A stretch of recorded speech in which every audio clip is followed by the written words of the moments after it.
जोङो न'खरनि सुबुंनो राङारि अनसुंथाइ होगोन आरो लोगोसे जिहेतु बेनि न'खराव जों मिथिनाय मोननाय बायदिब्ला साख्रि मावनो हानाय बैसोनि गैया सुबुं गैया दा बेनिखायनो बिसोरनि जि जिउ खांनाय बायदिसिना राहा लामा खालामना होनायजों लोगोसे सानै गथ'नि फरायनायखौ थोंजोङैनो फरेस्ट डिपार्टमेन्टखौ दायित्व लानो थाखाय आं खावलायदों जाहाथे गथ'फ्रा गावबा गावनि आथिङाव गसंनो हाजासिम बिनि फरायनायनि गासैबो दायित्वखौ फरेस्ट डिपार्टमेन्टआ लायो आं बेखौ खावलायदों बेवहाय बे गासैबो इनकुवेरिनि रिपर्ट फैनाय लोगो लोगोनो बे बेबस्थाया जागोन हेमन्त नार्जारी बिथाङा बावैसो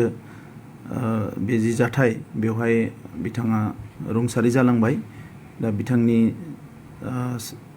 जि रुंसारि जानाय जाथाय बेवहाय आङो दुखु मोननाय फोरमायदों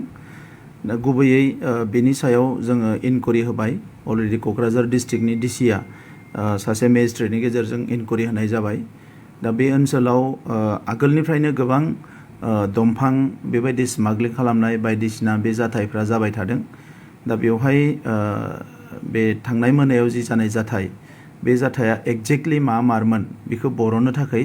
जोङो मेजिस्ट्रेट इनकुवेरि होबाय आरो बेवहाय जाय दायनिगिरि जागोन बेखौ गोख्रोङै साजा होनाय जागोन बेवहाय खुनु रोखोमनि कमप्रमाइज जानाय नङा आरो बिनि सायाव आङो रायजो राजाफोरनि खाथियावबो खावलायनो सानो दा बेफोरबायदि जि माखासे दंफां आगोलनिफ्रायनो बोनाय बायदिसिनाफ्रा जाबाय थादों इलिगेलि बेवहाय बयबो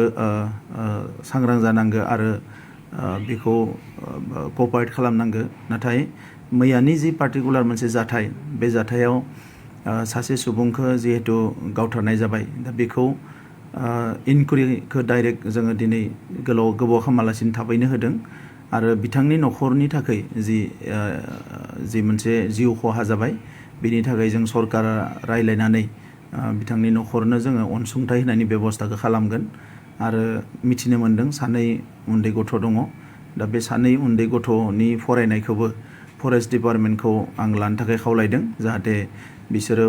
गासैबो फरायनाय जि माखासे मदद बेखौ जाहाथे फरेस्ट डिपार्टमेन्टआ खालामनानै होयो